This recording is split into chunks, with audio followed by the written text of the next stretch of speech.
ಹೆಚ್ಚಳ ಭೀತಿಯ ಹಿನ್ನೆಲೆಯಲ್ಲಿ ದಕ್ಷಿಣ ಕನ್ನಡ ಜಿಲ್ಲೆಯಲ್ಲಿ ವೀಕೆಂಡ್ ಕರ್ಫ್ಯೂ ಘೋಷಣೆ ಮಾಡಲಾಗಿದ್ದು, ನಗರದ ಪ್ರಮುಖ ರಸ್ತೆಗಳಲ್ಲಿ ವಾಹನ ಹಾಗೂ ಜನಸಂಚಾರ ವಿರಳವಾಗಿದೆ.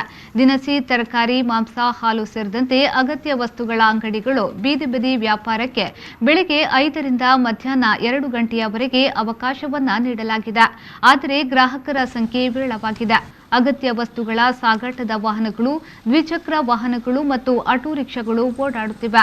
ಬೆಳಗ್ಗೆ ಹೊತ್ತು ಬೆರಳೆಣಿಕೆಯಷ್ಟು ನರ್ಮ್ ಬಸ್ಗಳು, ಖಾಸಗಿ ಸಿಟಿ ಬಸ್ಗಳು ರಸ್ತೆಗಿಳಿದಿವೆ. ನಗರದಾದ್ಯಂತ ಪೊಲೀಸರು ಬ್ಯಾರಿಕೇಡ್ ಹಾಕಿ ಬಿಗಿ ಬಂದೋಬಸ್ತ್ ಮಾಡಿದ್ದಾರೆ. ಇನ್ನು ಅನಗತ್ಯವಾಗಿ ಸಂಚಾರ ಮಾಡುತ್ತಿರುವ ವಾಹನಗಳನ್ನು ಪೊಲೀಸರು ತಪಾಸಣೆ ಮಾಡುತ್ತಿರುವ ದೃಶ್ಯ ಕಂಡುಬಂತು. ಮಾಸ್ಕ್ ಇಲ್ಲದೆ ಸಂಚಾರ ಮಾಡುತ್ತಿರುವವರ ವಿರುದ್ಧ ಪೊಲೀಸರು ದಂಡ ಹಾಕಿದ್ದಾರೆ.